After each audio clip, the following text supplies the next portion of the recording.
Bonjour, aujourd'hui je vais vous parler d'un nouveau moyen pédagogique qu'on va utiliser dans la classe qui va nous permettre de peut-être varier un peu les méthodes d'apprentissage.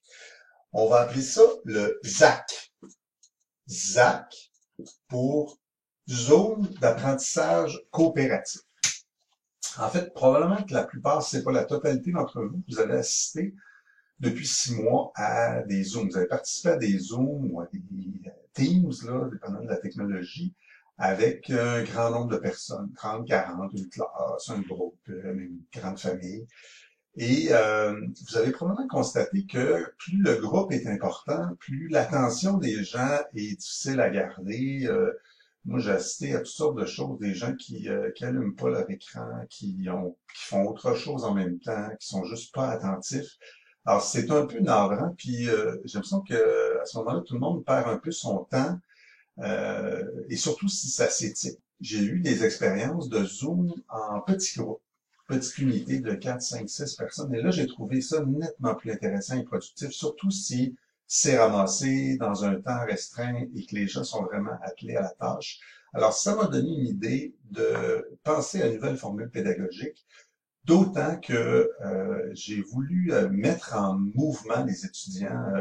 C'est facile de tomber dans regarder des vidéos, lire des textes, de tomber dans une certaine passivité. Et là, sachant qu'en pédagogie, beaucoup d'études ont démontré que les étudiants sont beaucoup plus les études sont beaucoup plus performantes quand l'étudiant est mis à contribution, quand il est actif dans son apprentissage. Alors, ça donne une naissance à ce qu'on appelle le ZAC, Zone d'apprentissage coopératif. Qu'est-ce que ça veut dire? Imaginez qu'on crée des petites cellules à l'intérieur de la classe. Alors, dans notre classe, nous avons 35 étudiants. J'ai décidé de faire 6 petites cellules de 6 personnes à l'intérieur duquel on va créer des unités de formation. Alors, imaginez qu'on prend un bloc de matière. Je vais vous donner un exemple. On va faire un ZAC sur les techniques de cueillette de données en sciences humaines.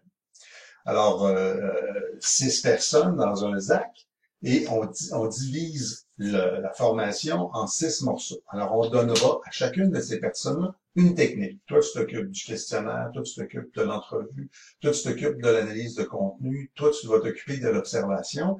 Et chaque personne va ramasser l'information, l'assimiler, l'organiser et se préparer à la diffuser, à l'expliquer aux autres. Alors, dans une période définie, on dira entre 15 et 20 minutes, il faut réaliser un apprentissage coopératif. Ça veut dire que les 6 personnes vont se réunir en Zoom et vont avoir à passer à travers les techniques de cueillette d'informations. Demain, il va falloir ramasser son information pour faire ça en 20 minutes. Chacun va présenter sa technique aux autres avec les avantages, les inconvénients, les enjeux des différentes méthodes et peut-être des exemples de façon imagée avec des supports visuels, etc. Et de sorte que ça fait une entité complète, comme si c'était un cours sur les techniques de cueillette. Évidemment, l'enseignant va pouvoir assister à ces différentes activités de formation pour compléter, ajouter, poser des questions, préciser.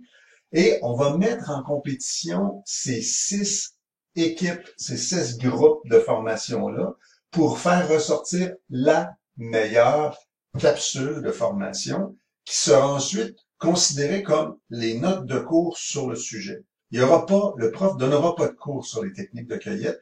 Les notes de cours sur les techniques de cueillette, ce sera produit par cette capsule Zoom qui sera enregistrée. Et là, c'est l'élément important. La capsule est enregistrée et on garde la meilleure des 6 capsules. Ces capsules-là sont évaluées. Alors, tout le monde va avoir une note et la capsule qui sera la plus efficace sera bonifiée de 5 points à chaque fois. On va faire ça 3 fois dans la session sur des sujets différents et je pense que après la première fois, les gens vont réaliser que, OK, ouais, là, ils vont voir la capsule gagnante, ils vont dire, OK, c'est comme ça qu'il faut faire et ils vont bonifier leur contribution et à la fin, ça va donner des résultats, j'espère, intéressants. Alors voici en substance comment on va faire le ZAC Pour la mécanique, vous aurez un document plus précis sur comment techniquement on va faire la chose, mais l'idée est là. Merci.